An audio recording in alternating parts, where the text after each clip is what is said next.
It was a symbolic protest against laws that make it illegal to criticize politicians. Dozens gathered outside the Justice Palace in Lebanon's capital after a wave of arrests that began with the birth of a movement against the establishment.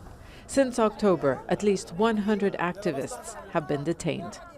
What happened since the 17th of October was a very big oppression campaign designed to suppress freedom of expression in Lebanon. This campaign has escalated recently. They have been gathering outside police stations whenever an activist or protester is held. At times, they violently clash with security forces, and more often than not, it's their campaign that secures a release. Among them, Michel Chamoun, who was taken in for posting a video online criticizing President Michel Aoun's leadership. People are committing suicide, dying from hunger and deprived from their money in banks. Instead of searching for those who talk bad about you, ask why they are doing so.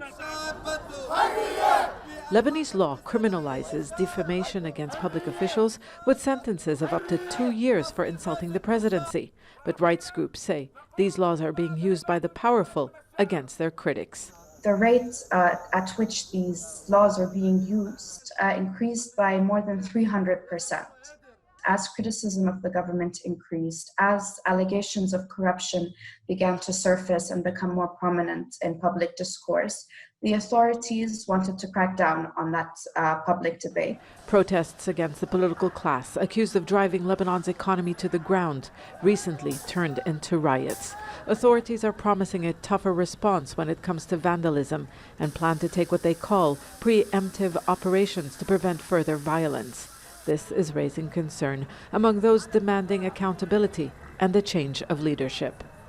This is part of the police state they are trying to implement.